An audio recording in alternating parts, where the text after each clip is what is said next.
Powerful ಹೊಡೆತಕ್ಕೆ AIDS trap ಶಾಸಕ ವಿಲವಿಲ. ಏಡ್ಸ್ ಟ್ರ್ಯಾಪ್ ರೇಪ್ ಕೇಸ್ ಸುಳಿಯಲ್ಲಿ ರೌಡಿ ಎಂಎಲ್ಎ. ಪವರ್ಫುಲ್ ಹೊಡೆತಕ್ಕೆ ಏಡ್ಸ್ ಟ್ರ್ಯಾಪ್ ಶಾಸಕ ವಿಲವಿಲ ಅಂತ ಒದ್ದಾಡ್ತಿದ್ದಾರೆ. ಏಡ್ಸ್ ಟ್ರ್ಯಾಪ್ ರೇಪ್ ಕೇಸ್ ಸುಳಿಯಲ್ಲಿ ರೌಡಿ ಎಂಎಲ್ಎಗೆ ಸಿಕ್ಕಾಕೊಂಡಿರೋದು. ಪವರ್ ಟಿವಿ ವರದಿಯ ಬೆನ್ನಲ್ಲೇ ರಾಜ್ಯ ಸರ್ಕಾರ ಎಸ್ಐಟಿಯನ್ನ ರಚನೆ ಮಾಡಿತ್ತು. ಶಾಸಕ ಮುನಿರತ್ನನನ್ನ ಕಸ್ಟಡಿಗೆ ಪಡ್ಕೊಂಡಿದೆ ಈಗ ಎಸ್ಐಟಿ ಅಧಿಕಾರಿಗಳು. ಏಡ್ಸ್ ಟ್ರ್ಯಾಪ್ ಶಾಸಕ ಮುನಿರತ್ನ 12 ದಿನ ಎಸ್ಐಟಿ ಕಸ್ಟಡಿಗೆ. ಇವತ್ತಿನಿಂದ ಶಾಸಕ ಮುನಿರತ್ನಗೆ ಎಸ್ಐಟಿ ಫುಲ್ ಗ್ರಿಲ್. ಸಿಐಡಿ ಕಚೇರಿಯಲ್ಲಿ ಮುನಿರತ್ನಗೆ ಪ್ರಶ್ನೆಗಳ ಸುರಿಮಳೆ. ನೋಡಿ, ಒಂದಲ್ಲ ಎರಡಲ್ಲ ಮೂರು ಕೇಸ್ಗಳು ದಾಖಲಾಗಿರೋದು. ರೇಪ್ ಕೇಸು, ಅಟ್ರಾಸಿಟಿ ಕೇಸು, ಅದಾದ್ಮೇಲೆ ಏಡ್ಸ್ ಟ್ರ್ಯಾಪ್. ಪವರ್ ಟಿವಿ ವಿಸ್ತೃತವಾದಂತಹ ವರದಿಯನ್ನ ಪ್ರಸಾರ ಮಾಡಿತ್ತು. ಪವರ್ ಟಿವಿ ವರದಿಯ ಬೆನ್ನಲ್ಲೇ ರಾಜ್ಯ ಸರ್ಕಾರ ಎಸ್ಐಟಿ ತನಿಖೆಗೆ ಆದೇಶವನ್ನ ಕೊಟ್ಟಿತ್ತು. ಎಸ್ಐಟಿ ತನಿಖೆಗೆ ಆದೇಶ ಕೊಡ್ತಾ ಇದ್ದಂತೆ ಈಗ 12 ದಿನಗಳ ಕಾಲ ಎಸ್ಐಟಿ ಕಸ್ಟಡಿಗೆ ಕೊಡಲಾಗಿದೆ. ಏಡ್ಸ್ ಟ್ರ್ಯಾಪ್ ಶಾಸಕ ಮುನಿರತ್ನನನ್ನ ಇವತ್ತಿನಿಂದ ವಿಚಾರಣೆ ಶುರುವಾಗುತ್ತೆ. ಇಂದಿನಿಂದ ಶಾಸಕ ಮುನಿರತ್ನಗೆ ಎಸ್ಐಟಿ ಫುಲ್ ಗ್ರಿಲ್ ಮಾಡುತ್ತೆ.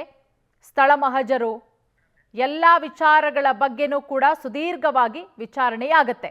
ಇದೆಲ್ಲದರ ಬಗ್ಗೆ ಮತ್ತಷ್ಟು ಮಾಹಿತಿ ಕೊಡ್ತಾರೆ ನಮ್ಮ ಪ್ರತಿನಿಧಿ ಶಶಿಧರ್. ಈಗ ಡೆಸ್ಕಿಂದ ನೇರ ಸಂಪರ್ಕಕ್ಕೆ ಜಾಯ್ನ್ ಆಗಿದ್ದಾರೆ.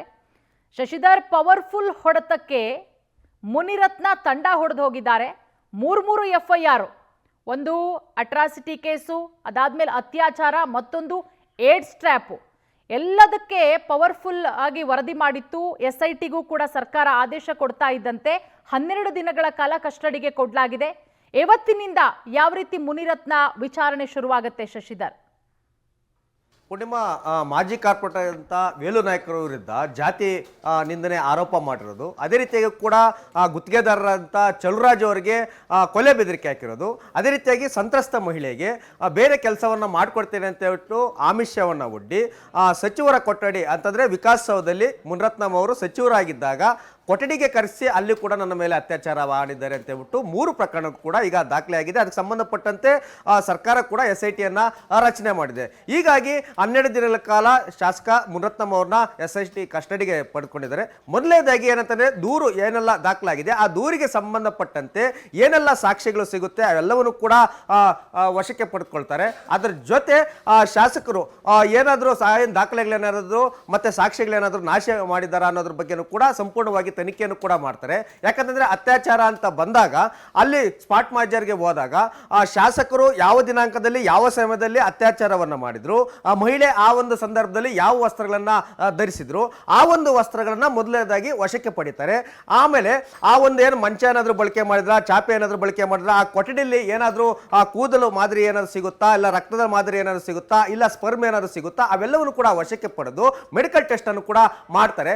ಹಾಗಾಗಿ ಸಂತ್ರಸ್ತೆ ಯುವತೆ ಮತ್ತೆ ಶಾಸಕ ಏನು ಅತ್ಯಾಚಾರ ಮಾಡಿರುವಂತಹ ಆರೋಪದಲ್ಲಿದ್ದಾರೆ, ಅವೆರಡನ್ನೂ ಕೂಡ ಹೋಲಿಕೆಯನ್ನು ಮಾಡ್ತಾರೆ. ಆ ಹೋಲಿಕೆ ಮಾಡಿದಂತ ಸಂದರ್ಭದಲ್ಲಿ ಏನಾದ್ರೂ ಅತ್ಯಾಚಾರ ಆಗಿದೆ ಅಂತ ಕಂಡು ಬಂದಲ್ಲಿ ಆ ಮಹಿಳೆಯಿಂದ 164 ಹೇಳಿಕೆಯನ್ನು ಕೂಡ ಪಡೆದುಕೊಳ್ತಾರೆ. ನಂತರ ಪ್ರಕರಣವನ್ನ ಮತ್ತೊಂದಷ್ಟು ತೀವ್ರಗೊಳಿಸುವಂತ ಸಾಧ್ಯತೆ ಕೂಡ ಇದೆ.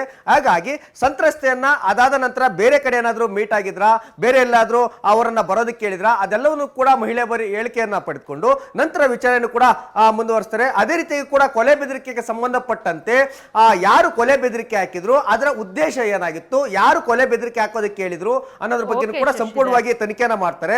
ಮತ್ತೆ ಅದಕ್ಕೆ ಸಂಬಂಧಪಟ್ಟಂತ CC ಕ್ಯಾಮೆರಾಗಳಾಗಿರ್ಬೋದು, ಇಲ್ಲ ಮೊಬೈಲ್ ನಲ್ಲಿ ಏನಾದ್ರು ವಿಡಿಯೋಗಳನ್ನ ರೆಕಾರ್ಡ್ ಅನ್ನ ಮಾಡ್ಕೊಂಡಿದ್ರೆ ಅವೆಲ್ಲವನ್ನು ಕೂಡ ಒರಿಜಿನಲ್ ಫುಟೇಜಸ್ ಅನ್ನ ವಶಕ್ಕೆ ಪಡೆಯುವಂತ ಎಲ್ಲಾ ಸಾಧ್ಯತೆ ಕೂಡ ಇದೆ. Purnima, okay, thank you Shashidhar ತಮ್ಮೆಲ್ಲ ಮಾಹಿತಿಗಾಗಿ.